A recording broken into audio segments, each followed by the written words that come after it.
मध्य प्रदेश में राज्यसभा चुनाव को लेकर सियासत गर्म हो गई है।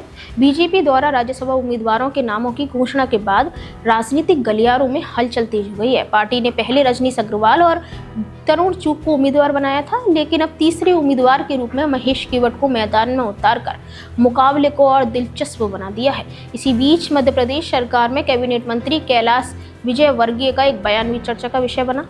दरअसल जब इंदौर में मीडिया ने उनसे पूछा कि क्या बीजेपी तीसरा उम्मीदवार उतारेगी, तब उन्होंने कहा था कि अगर बीजेपी तीसरा उम्मीदवार उतारती है तो उसे जिताया भी जाएगा। अब जब पार्टी ने महेश केवट को उम्मीदवार बना दिया है तो विजयवर्गीय का नया बयान भी सामने आया है। कैलाश विजयवर्गीय ने कहा कि चुनाव लड़ना हर राजनीतिक दल का अधिकार है और बीजेपी उसी अधिकार का उपयोग कर रही है।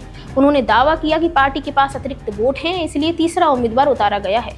विजयवर्गीय ने कहा कि जनता विकास चाहती है और प्रधानमंत्री नरेंद्र मोदी के हाथ मजबूत दिखना चाहती है। यही वजह है कि उन्हें भरोसा है कि बीजेपी तीसरी सीट भी जीत सकती है। कांग्रेस की बाड़ेबंदी पर भी कैलाश विजयवर्गीय ने तंज कसा। उन्होंने कहा कि अगर कांग्रेस अपने विधायकों को प्रदेश से बाहर ले जा रही है तो इसका मतलब है कि उसे अपने ही विधायकों पर भरोसा नहीं है। विजयवर्गीय ने कहा कि बीजेपी को अपने विधायकों पर पूरा भरोसा है, इसी भरोसे के दम पर पार्टी ने तीसरा प्रत्याशी उतारा है। उन्होंने कहा अगर कांग्रेस को अपने विधायकों पर विश्वास है तो उन्हें शेर की तरह खुला घूमने देना चाहिए, उन्हें कहीं ले जाने की जरूरत नहीं पड़ती।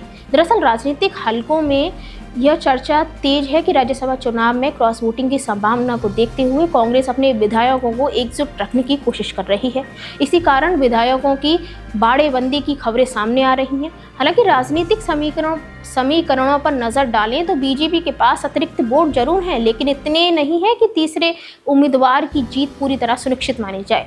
ऐसे में यदि कांग्रेस के विधायक एकजुट रहते हैं और क्रॉस वोटिंग नहीं होती तो बीजेपी के तीसरे उम्मीदवार महेश केवट के सामने चुनौती खड़ी हो सकती है। अब सबकी निगाहें राज्यसभा चुनाव की वोटिंग पर टिकी हैं। क्या बीजेपी अपने तीसरे उम्मीदवार को जीत दिलाने में सफल होगी या फिर कांग्रेस अपने विधायकों को एकजुट रखकर बीजेपी की राजनीति को विफल कर देगी?